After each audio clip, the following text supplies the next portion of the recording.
بسم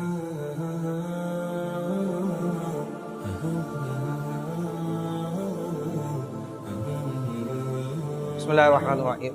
کنڈوں کے نیاز کے حوالے سے سماعت فرما لیجئے کہ 22 رجب المرجب امام جعفر صادق رضی اللہ تعالیٰ عنہ رحمۃ اللہ تعالیٰ علیہ آپ کی جو ہے وہ ایصال ثواب کے لیے کنڈوں کی نیاز دی جاتی ہے، یعنی کہ کھیر پوری اور ٹکیا وغیرہ بنائی جاتی ہے۔ اچھا، یہ رجب کے مہینے میں 22 رجب کو امام جعفر صادق کے ایصال ثواب کے لیے کھانے کا اہتمام کیا جاتا ہے، اسی سے یہ نکلا ہے کھیر پوری جو ہے وہ کنڈوں کی نیاز۔ اچھا، کنڈے کیوں کہا جاتا ہے اسے؟ کنڈے کی اس وجہ سے کہتے ہیں، یہ بھی سماعت کر لیجئے کہ کھیر جو ہے وہ مٹی کے برتن میں جمائی جاتی ہے، جس کی وجہ سے اسے کنڈے کہا جاتا ہے۔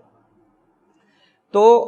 جو کک حضرات ہیں یہ اس بات کو اچھی طرح جانتے ہیں کہ دہی ہو گئی یا کھیر ہو گئی، جب اسے مٹی کے برتن میں جمایا جاتا ہے تو یہ اور مزید اچھی جمتی ہے اور اس کا ذائقہ مزید بڑھ جاتا ہے، تو اس وجہ سے اسے مٹی کے برتنوں میں بنایا جاتا ہے اور کنڈوں میں جو ہے وہ اس کو کھیر کو جمایا جاتا ہے، اس کے ساتھ پوری اور بیسن کی ٹکیا وغیرہ جو ہے وہ بنائی جاتی ہے۔ تو اصل جو مقصد ہے وہ ہے ایصال ثواب کے کھانا پکا کر امام جعفر صادق کو اس کا ثواب کیا جائے اور یہ غریب، مسکین، دوست، احباب، رشتہ داروں کو کھانا کھلایا جائے تاکہ اس کا ثواب انہیں پہنچا دیا جائے۔ امام جعفر صادق کے ساتھ ساتھ امیر معاویہ رضی اللہ تعالیٰ عنہ کو بھی اس کا ثواب کیجئے کہ انشاءاللہ مزید آپ کو اس کی برکتیں ملیں گی۔